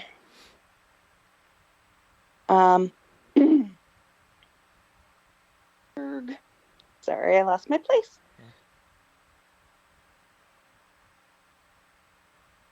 Yeah, I can't imagine what, like, just having somebody constantly undermining you like that, and like you said, ruining your reputation to where when, if you just keep putting comments into everybody's ear, and then when, like the next time it's time to cross a T in the example you gave, everybody's going to be like, oh, don't let Jen do that, or double check to make sure Jen did it, kind of a thing. And it immediately makes you, it's a less than scenario. And I would assume it could also be used as a manipulative tactic toward performance review time as well. Yeah. It could be an excuse to not give somebody a raise or to not rate them as highly as maybe they deserve. Yeah, and it's one of those things. And does any of this kind of sound similar to things I've told you in the past from other positions I've been in? No. Or yes, yes. Yeah, like the behaviors and stuff. Oh, shoot, I can't find the list here. But, the person that's being gaslit starts having issues trusting in their own work. So they ask a lot more questions, trying to understand where they're going wrong. They start to pull into themselves, and they start making more errors because they're so afraid to do anything, because they're afraid they're going to get in trouble. Yeah. And they basically start shutting down and become a very ineffective employee. Because you can imagine, if no one's trusting in your work, how are you supposed to trust in your work? And when people keep telling you what is not what happened, but everybody seems to believe that's what happened, it makes you very defensive. And argumentative. I think we probably, a lot of us can identify with that probably because of, if you've ever had any sort of a, like it said at the beginning, if you've ever been bullied or a rumor has been started about you, whether it's at work or anywhere, it's that kind of thing to, Yeah, you feel helpless. And yeah. it's like, no matter what I say, no matter what I do, it doesn't matter because, and I've said that so many times over before I even saw this. And then I saw this, I'm like, oh my God, this is it. It's like, I feel like I'm under such a hyper focus. Mm-hmm. And then everyone, if you say much about it, the assumption is that you're being defensive because you made an error. Well, and that you're just trying to, you're just trying to move the blame. Well, and especially if that person that's gaslighting you does not do it to other people. Because then they'll go, because if you go, he's gaslighting me, or she's gaslighting me, whatever, they're going to go, I don't see it. They never do it to me. Like, I don't, or, you did make the error. Yeah, like you said, it makes you sound like you're trying to just cover for being sloppy, basically. Or whatever. And the assumption is you're sloppy. The assumption is that you're not paying attention. The assumption is all of these things. And none of those things may be true, but it doesn't matter because that person has already decided that is the perception. The reality. Yeah, perception becomes reality there. And it literally, like you said, becomes reality because eventually you can become a worse employee. So you really could fulfill itself. Self-fulfilling prophecy. And from what I understand, the person I'm working with is not the first employee to be through this. So it seems to be a consistent behavior, which is unfortunate. Yes. But well, it is because it'll continue. That's the worst part is that, and it's tough because, like you said, if you try to go above a person, you seem like the jaded employee. And they go, well, you did make that mistake. Because even if they haven't heard the rumor, blah, blah, blah, they look at a report and go, well, you were counseled for making a mistake.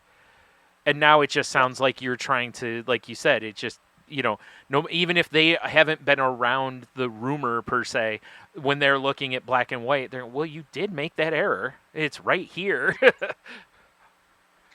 Exactly. And this brings me to the next piece that I want to put out there into the interwebs.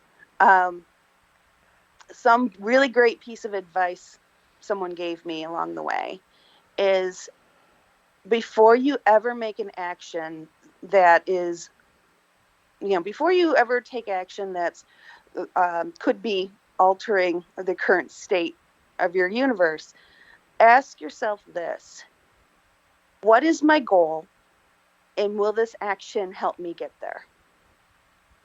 And when you're dealing with circumstances such as this, and with jobs, with relationships, it's interesting how those questions change your perception. Mm-hmm. Because as human beings, we always want to lash out in well, this ain't fair. This is not fair. Mm-hmm. They shouldn't do that. And you get really defensive, and you get really, you're going to plant your flag on this hill. And I know I do. God knows I do. Yeah, I try very hard not to, but I'm a flag planter. And that's what these questions help to kind of cut you back a bit on that, to say, okay, really, what do you hope to achieve? If you're going to plant your flag on this hill, what is your goal? Is your goal to be right? Mm-hmm. Is that going to get you towards is that going to move you towards where you want to go? Okay, yeah, you're right. So what? Yeah. What is your expected outcome? Boy, that sounds like a book title, doesn't it? So you're right. Mm-hmm. You're right. So what? Sounds like a great book title. Honestly, it would be, wouldn't it? Yeah. I mean, my stepdad always used to tell me, he said, you could be dead right. Yep. Well, he was a firefighter, and he would go to scenes of an accident, and a person would go, it was green, they'd move forward, and they didn't hesitate to make sure someone was stopping when they were coming up. Yeah. Then they get T-boned. Yep. Was the person that ran on the green right? Oh, yeah. 100% in the right. No question. Are they still dead? Yeah. Yeah. Yep. That's So, exactly how I learned about it too. A friend of my dad's, his daughter, the same situation basically. She was or similar. I think she was yeah. crossing at a crosswalk, and when she went out, it was on walk, and it changed while she was out there. Somebody went when the light changed. They were right. Technically, at that point, she was wrong, but also typically you're supposed to yield for pedestrians or whatever, or something. It was something like that anyway, but that was my dad always told me. He's like, you can be right, but you can also be dead right, and it's not worth it sometimes. And it's analyzing the situation and really truly, focusing on what you want. And when a series of events, things happen, saw this article, clicked in my head, and I said, you know what? I see the effects of this behavior on my career, on my work, and me personally. Yeah. And it is time for me to take that control back and to fight for me. Yeah. And then once I came to that conclusion, I'm like, all right, what does this look like? Me fighting for me, what does this look like? And when I was able to take a step back and look at it from that perspective and say, okay, what are my steps? Where do I want to go? Let's figure this out. Let's plan this out. This is not something that is going to happen immediately. So it's going to take planning and communication. I mean, we're all on the same page right now as far as where things are going to go. So it's just moving along those paths and exploring those options. So I'm going to have some changes coming. And it's been a lot of ups and downs and crazy spins the last week or two, just wrapping my head around this and really digging into past as well as present stuff to definitely learn from where I'm at with it, what I can take away from it, what my ownership in it is, and and using all these things to further my growth, which is what we all should be doing, right? Right. Working on furthering our growth. Well, and seeing that a situation has arisen, and you're looking at it as maybe this is an opportunity situation, like maybe it's time for a change, and that's it's good that you feel that you have options, that you don't feel stuck, or whatever, hopefully. And I wish people didn't have to deal with this stuff, but obviously we know it's going to continue, and it's happened forever probably, and probably will continue to happen forever, hopefully at a slower pace as more of us get smartened up to stuff. But well, and it's interesting because you do hear about gaslighting a lot more frequently in relationships than you do in the workplace. Yes. So I really wanted to make sure I brought that out and brought people's attention to, because I never thought about it this way. I've known about gaslighting for years. We've talked about it on the show. And it just never clicked in my head, oh my goodness, this is the same behaviors, just in a different atmosphere and from a different direction. It's so amazing because pretty much anything, or not anything, but a lot of things that you read that are like, here's blah, blah, blah about relationships. You can almost every time look at work scenarios and probably see something similar, and vice versa. Like when I was reading management books and stuff, and I'm like, I bet a lot of this stuff is in communication with your spouse books as well, and because, it's how to get people to do what you want without being like overtly manipulative or, in bad ways, like actually motivating people and actually trying to get them to see the plan and come, be on the ride with you, not trick them necessarily, but by tricking them. I mean, no matter how you look at it, it is. Same with relationships. It tends to be that way, even if you don't mean it to be. There's, We just do it as people, but still, yeah, I'm glad you brought that up too, because this is a good one, because like you said, most of the stuff I've read about gaslighting has been relationship, like at home relationships or friendships, that kind of stuff, and it's about being, controlling people around you. And I don't know why I never thought about it being a workplace issue either. And I'm sure there's probably, if we had a huge audience, there'd probably be tons of gasps at that, because it'd probably be like, how could you not know about that? Right. It's like, well, I'm a Well, white and- male, so things don't affect us the same. And it's it's one of those things that I've been gaslighted a good portion of my life in my personal life. Yeah. So this is not behavior that I'm on, and that probably is part of the reason why it's taken me so long to identify it. Yeah. Is because this is behavior that I'm very well accustomed to. Like I understand this behaviors, and Yeah. it's something that I have fought very hard in the last year or two to identify these situations and remove myself from these and understand what appropriate behavior is for others towards me Yeah. and what behaviors I'll accept. So I think this was just kind of another stage in that by me taking the time to see the past behaviors and now understanding them more, I can start seeing them in other areas. Yeah. So, that's why it's so important that you don't just say, this sucks, this happened, put it behind me and move forward. It's super important for you to kind of look at all of these things and, okay, what's the common thread that I'm seeing? Yeah.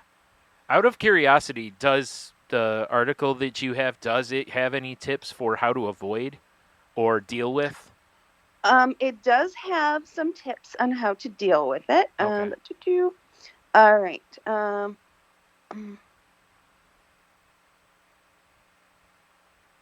It's a good article, has lots of explanation. Also, please send it to me when you get a chance. Yes. Because that's the part where I especially have like no knowledge really. Because it does, with the nature of it is such a way to set up a system around you to not believe you. So it's like, how do you get people to believe you again? Yeah. Also, how do you keep your esteem, through that? Well, you first step is you confirm that it really is gaslighting. So sometimes you're just dealing with a rude or narcissistic colleague or a manager. So start documenting gaslighting behavior. Take screenshots of messages when you can. Also take dated notes on interactions you've had with them. Make sure to include those interactions that leave you doubting your own sense of reality. Try not to leave opportunities open for your gaslighter to challenge you. For example, rather than leaving a report on their desk, email it to them so that you have a chain of proof. Okay, that makes a lot of sense. If you have online meetings with a gaslighter, don't hesitate to ask if you can record your calls. You can also say you need to record a meeting later for reference for a coworker who can't attend. These are very important. I've been taking very good, accurate notes of scenarios. So even if what they are saying what the issue was, if I didn't agree with them, after the fact, I find all the emails that show exactly what truly happened. And I put all that data together in a separate file. Okay. And say, okay, here's the scenario. Here's what they said happened. Here's what really happened. Here's my backup. Okay, so you fight opinion with fact at that point is what you do, with proof. Okay. That makes sense. The big thing with this one is get facts. Yeah. In black and white facts. Right. If you can get the facts, then there's not much more they can say. Get support and focus on self-care. As you address your gaslighting situation, take some time to focus on self-care. Recognize that the situation's not your fault and they've done nothing wrong. Talk to an objective third party, not in your company. It can help you maintain a perspective without problematic behavior. Focus on alleviating negative self-talk to bring yourself into a more positive frame of mind. Remind yourself over and over you are not crazy, but that you are experiencing a form of abuse that you do not deserve. Now, I think that's a really important thing, is to make sure that you note that it is abuse. It's manipulation. It's not, that's not somebody being a good manager. That's not, they're just a little rough. That's abuse and manipulation. And at worst, it would be a hostile environment. So, Yeah. If you decide to take this HR, and we'll handle that one in a question here. So the next one, they say meet with your gaslighter. You can only gray rock or avoid this person for so long. They might be tough, but you're going to have to confront your gaslighter on their behavior. Be direct about specific instances that have had an effect on your work. However, try to avoid making accusations by using confrontational tone and body language. At the same time, be firm about what the other person seems to be having issues with performance, consistency, or remembering details. Remember, your own performance is not the issue. If you need to, consider bringing in a coworker with you who can back up your examples. If your gaslighter is a manager, confide in a leader or human resource team member that you can trust that may need to be the ones to confront the gaslighter. And then if all else fails, escalate the issue to upper management and HR. If you don't have any success after meeting with your gaslighter, then schedule a meeting with human resources rep or senior manager to discuss the issue before you've shared all the supporting evidence you've collected. These leaders should be equipped with the necessary tools and skill sets to help you deal with this issue. You shouldn't have to suffer constant psychological abuse at work, so don't be afraid to get the help you need. Now, that being said, I am going to refer everybody back to what I said before we went through all of this, which is make sure you take a very good, accurate assessment of what your goal is and would these actions move you further towards your goal. So in some cases, absolutely. Some cases, it wouldn't. 100% personal decision, 100% case-by-case decision. So these are what a traditional office environment, what the path would be when handling any sort of confrontation, disagreement, anything like that with another person. So it's not cut and dry, will never be cut and dry, and does come down to one person's word against another in many cases, as we all well know, when it comes to most things having to do with like bullying or negative interactions. But if someone keeps saying you're too sensitive or saying comments or making you feel like you're quote unquote crazy, no one will say that in a corporate world, but if they're making you feel in second guess and and you're confused and not understanding and you're not getting straight answers, that is not normal behaviors. Yeah. I said, that's not good management. Yeah. You want your employees to be confident in their work if you're a good manager. That's anything undermining their confidence is terrible leadership. At its lightest. Obviously, like we said, at its heaviest, it's a hostile work environment or abuse. So, yeah. But you're right. It is very much a case by case. As much as I'd love to, like you said, I'd love to tell everybody, fight, fight, fight. To tell on these people, get them. Make sure people know. But that we everybody knows that doesn't always go the way. It doesn't go the way it should in a just and right world. Unfortunately, we don't live in a just and right world. So sometimes. And also keep in mind the power dynamic. Mm-hmm. If this person has been gaslighting you and you're being affected by it, the power is not in your corner. You can just, and I don't say that to mean that you shouldn't fight. Yeah. But just be aware the fight's going to be even harder because they already have the upper hand. Yeah. So you're not just fighting from an equal playing field. You're fighting from, being down in the trench. Now you got to, really fight all the way back up to be able to get your voice heard. So if you're strong enough for it and feel that is where you want to plant your flag, then I 100% support and cheer you on, and I want to see it. Yeah. So, and we all have our moments where we'll plant our flags. Yep. Well, that was kind of what I wanted to bring to the table. I didn't necessarily mean to exclude you two, but No, you I didn't realize it was completely a girl thing. No, it's really important. It is, and that's the thing is, as two, I know I feel okay. I think speaking for Heno on this is two guys who try to be enlightened and not, put upon others. It's important to know these things because it's something you could do and not even realize you're doing it, because you really could, do that to somebody. And I think most of the time you do know what you're doing, but there's probably an element, and I'm making zero excuses for anybody. I want that clear, but I could see where, especially if you did misunderstand something and no, this is blah, blah, blah, or I heard this, and it's one of those things that, but when it's addressed, it should be taken very seriously.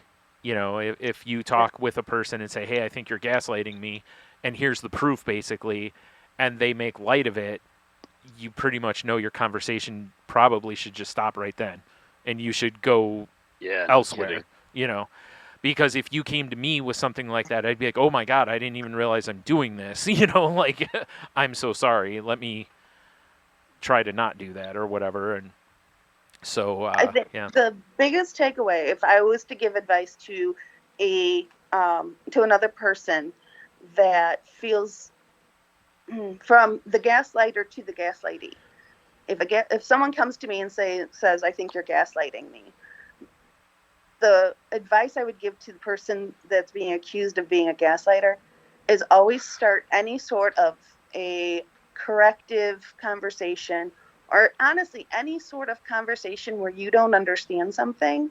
Do not start with your assumptions. Start with the question, why? Mm-hmm.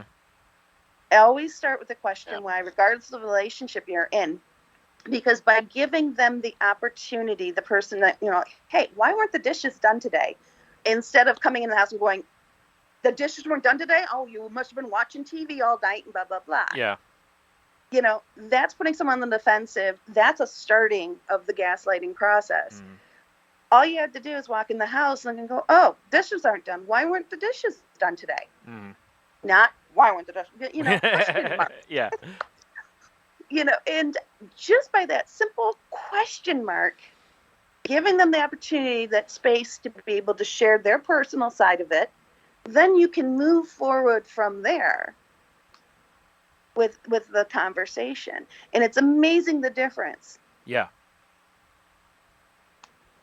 Well, and it is too. I mean, it really is. You should always give somebody an opportunity to explain themselves, because it's like, even in a workplace, so-and-so, if you just walk up, like you said, and, hey, so-and-so down the block said you didn't do the dishes today because you were out drinking beers in the yard. It's like you said, you immediately, even if it's 100% the truth, you immediately put that person on you've picked a fight. Yeah. You've escalated it. So, you're right. It's like, give people a chance to explain, because no matter what you think, you might be wrong. They may have a legitimate reason for not being able to do whatever the task is, or why they did it wrong. Like you said, if you're in the middle of something and someone distracts you, it's easy to overlook a step, because when you go to start any task again that you've stopped, like I remember reading there was, what is it? I think they said that it's like, it takes us like 15 minutes to get back to the level we were at when we stop a task, or something to that effect. So, if you're working on a report, someone walks up, hey, Jen, you go, yeah, you talk to them for 10 or 15 minutes, and then you go back, because first thing you have to do is, where was I? And if you accidentally go one line below where you were, it's an honest mistake. It's not something you did on purpose. You got, if nobody had distracted you, you might not have made that mistake, so it's, there's plenty of good reasons for stuff like that. So yeah, definitely that. And like I said, if you're a person and you ever get approached with someone saying you're gaslighting me, take a step back and see if you are, Because it is interesting how, like I said, I thought for a long time that this was a newer term. I thought this was like the last 10 years kind of term. And then, then, like I said, my brother's like, no, there's a movie from like the 40s. And I'm like, what? The original movie was from 1940. So that term probably existed before then, possibly. But even if it didn't, it goes back to at least 1940. and the movie is exactly what gaslighting is, which, is to basically make someone feel like they're crazy, in the face of them knowing they're not, but you erode that self-trust over time. So, all right. Yeah, good topic, though, Jen. Thank you. Yeah. Yeah, it's good to read up on it, so I highly recommend. There's a few out there, but I know Brian will post this article in particular for everybody to read. So, guys, are we good? Yeah. Yeah. We had a nice long episode this time. Yeah. Yeah, we did. Well, since technically it is the 4th of July, because it is 1:17 a.m. So, happy 4th to you, gentlemen. Woo, go America! Suck it, England! Please keep in mind, as we wrap up this show, before we do our final closing, I want to make sure that we put out there, 4th of July is because people fight for our freedoms, and some of them come back and they can't handle the booms. So please be respectful. Keep your fireworks within the given time frame, because, a couple hours, they know. They can leave their house. They can go downstairs, whatever they need to do. But if you're doing fireworks until like 4 a.m, this poor person can't plan for that. Mm-hmm. So just be respectful of your neighbors. Be respectful of your people's pets. Make sure you know your pets. Take care of your pets. If you know your pet is extra sensitive, make sure that they are kept in a quiet environment and they can't get outside. Pets love to run away because they're scared. Don't give them the opportunity to run away. So make sure you just pay attention, be safe. Yep.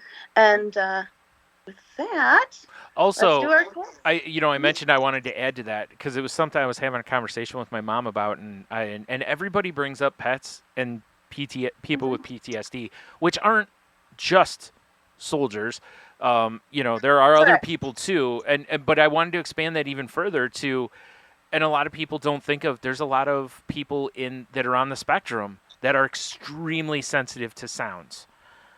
I'm fortunate enough that my sound issues, fireworks don't really bother. The only ones that bother me are the big, like, concussive booms, where you can feel like the house shake kind of thing. We've been having a bunch of those around here lately. I don't know what's going on, but those ones bother me, but otherwise I'm fortunate that I don't. But there are a lot of people that deal with that too. And I know, honestly, by the time people listen to this, most of the people have, they've been blowing them here since like Thursday of last week. So, they're mostly, they're fairly close to done. There'll be a big deal tomorrow, and then it'll wean off probably to the weekend. But it's still. And that's the problem. I saw. That's what, it's not the fireworks giving off, and that's why I don't think people can understand. They don't grasp. Yeah. They're like, oh, well, America, we're going to shoot off fireworks. Yeah. That's fine. We're all prepared for fireworks to go off at the scheduled time. Well, on the 4th of July, you pretty much go, okay, there's going to be fireworks all night, or till like 2 a.m, kind of a thing. The other nights, like you're saying, the other nights are the weird ones. Mm-hmm. When it's like a random Tuesday, and all of a sudden, like the Tuesday before, and fireworks are going off. Mm-hmm. And it's like, well, it's not for another week. Why are you shooting fireworks?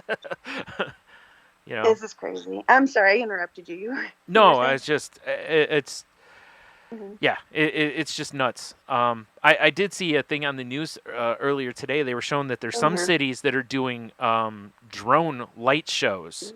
Wow. Which were really interesting. But there's no noise, and I know there's going to be a contingent of people that just can't handle that because there's no kabooms. But the shows were every bit as impressive as anything they do with fireworks, and basically. Cheaper. So And fireworks are And incredibly way better for the expensive. environment, yes, too. yes, all that. Yeah, because those fireworks put off, what is it, like aluminum or something like that into the... Oh, all sorts of Yeah. metals and Yeah, you know. Also, they can start fires, you know. Well, that too. So, although it'll be interesting because there's a lot of the country that's going to have storms tomorrow night.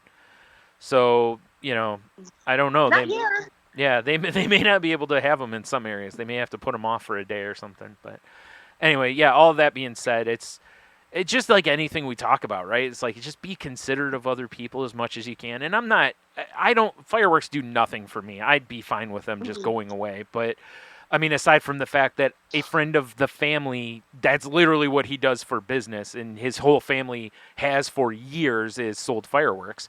But you know, so I mean, I wouldn't want to put him out of a job, but also, as far as the rest of it goes, it's like, you know.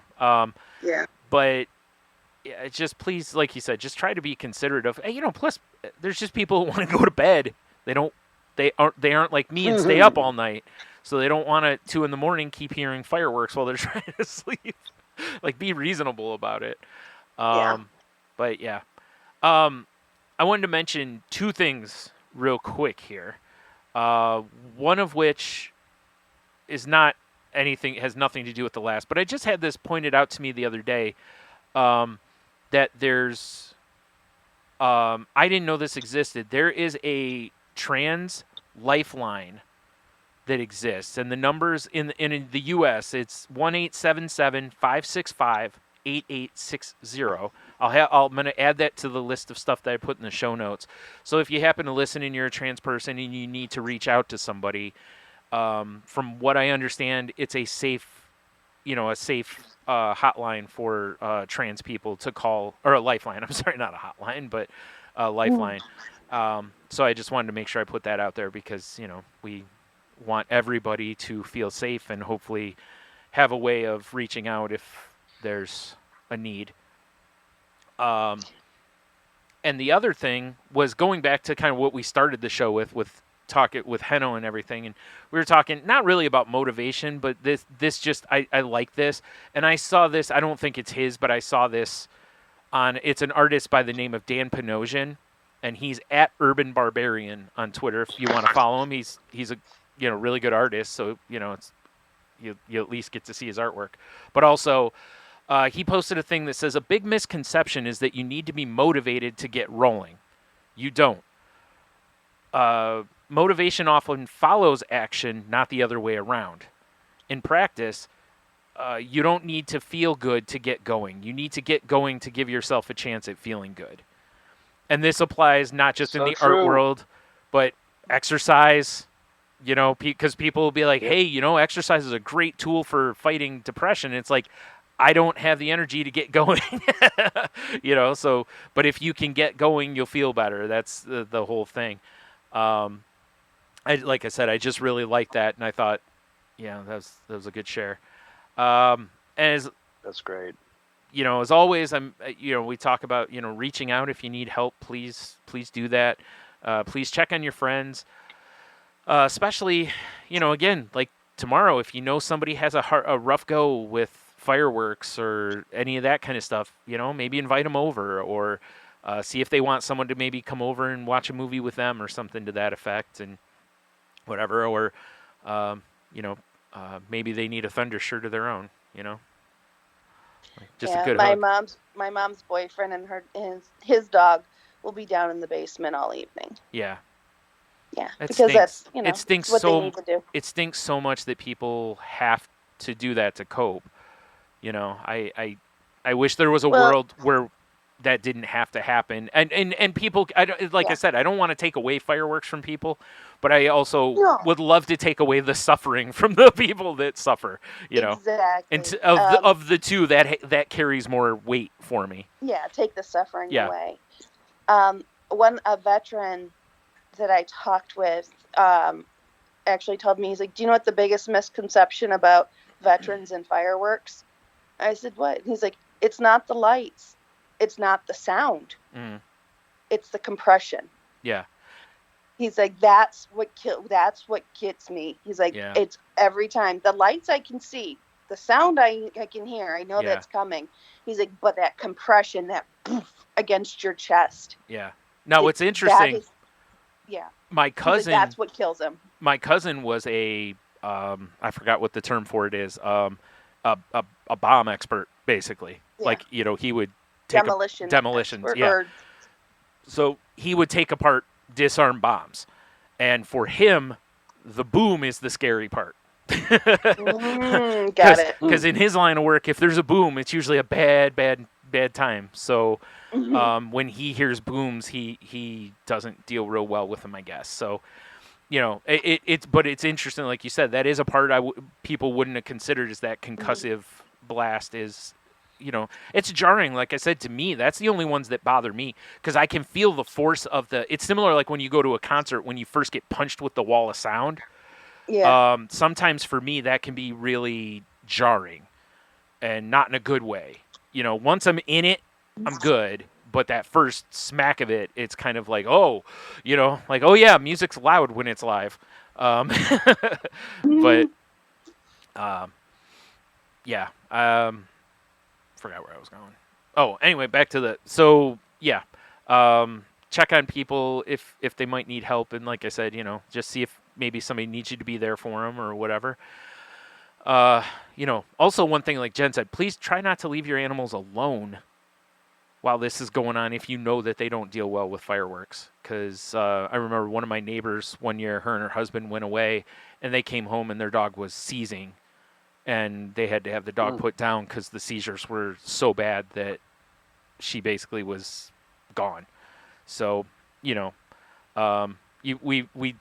forget sometimes that, they need us as much as we need them, Think of all the times when you're sick and they cuddle up next to you, This is one of those times they need you to cuddle up next to them a little bit. As always, just try to be kind to one another, which is actually something I'll lead into, like a topic I was going to talk about a little bit. I'm not going to get into it now, but just be careful. Just try not to be a jerk to people because of something they love. Especially if it's a harmless something, right? Let's just try to be nicer to one another, because the internet is, for sure, really, it just feels like no matter what the topic is, you have to choose one side or the other. Like, there's no middle. You're not allowed to be a middle ground person. You're not allowed to. And I'm not talking politics. I'm talking sports, video games, wrestling promotions. And like I said, I'll get into this, but just try to be nicer to people and just let them have fun if they enjoy something. As Heno and I have said countless times in our chats on here too, like the three of us or whatever, it's like, don't yuck someone's yum. As long as everyone involved is consenting and no one's getting hurt unless it's consensual, don't yuck other people's yums. Just rechannel that energy into something positive for yourself. Please, for the love of Benji. For anyone who doesn't know, that's an old movie. It's from like my childhood. For the love of Benji. So, there you go. That's all I got. All right, go out there and have the best weeks you can possibly have. Be safe. Love one another. Talk to you later.